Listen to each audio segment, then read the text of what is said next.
पीर of Ranipur, जिसको सैयद असद शाह के नाम से आप जानते हैं, उस शख्स के घर के अंदर बर्बरियत होती है और फातिमा नामी 10 साल घरेलू मुलाजमा को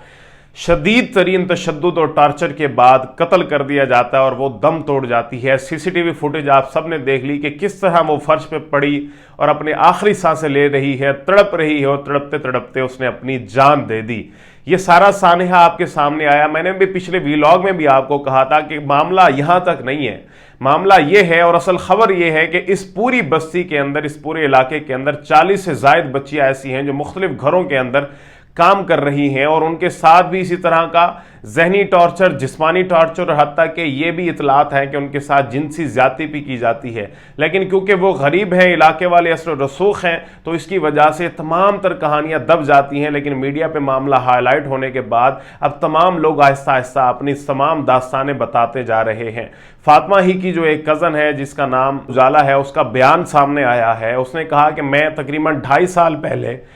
पीर असद शाह के घर में मुलाजमा थी और मैंने यहाँ पे 2 साल गुजारे हैं और इन 2 सालों के अंदर जिंदगी के बदतरीन टर्चर, बदतरीन तशद्दुद से मैं गुजरी हूँ। छोटी सी छोटी गलती होती तो हमें इस तरह मारा जाता था कि जैसे हम जानवर हैं। एक दफ़ा तो हिना शाह, जो कि असद शाह की अहलिया हैं, उन्होंने मेरे ऊपर फिनाइल की पूरी बोतल गिरा दी थी कि मेरी गलती ये थी कि मैंने थोड़ा सा गंद फैला दिया था। वो कहती हैं कि हमारे ऊपर इतना तशद्दुद होता था और हमें 24 घंटों में से सिर्फ 4 घंटे सोने के लिए दिए जाते थे और इसके साथ साथ 20 घंटे मुसलसल हमसे काम कराया जाता था। वो कहती हैं कि हम अपने घर वालों को इसलिए बता नहीं सकते थे कि जब हमारी घर बात कराई जाती थी तो हिना शाह या घर में से कोई भी मेंबर उनके साथ बैठता ताकि घर वालों को शिकायत ना कर सके। ये दरिंदगी, ये सिफत जो है यहाँ तक हो चुकी है। दूसरी तरफ अगर देखें तो मुकदमा दर्ज हो चुका है और हिना शाह ने जो है सक्खर हाई कोर्ट से 1 हफ्ते की अपनी बेल मंजूर करवा ली है, जबकि असद शाह इस वक्त भी सलाखों के पीछे हैं और अदालत ने 5 रोज़ा जिस्मानी रिमांड लेकर उसको पुलिस के हवाले किया है। इसके साथ साथ मुतलका डॉक्टर और SHO भी इस वक्त हिरासत में है, उनसे भी तफ्तीश की जा रही है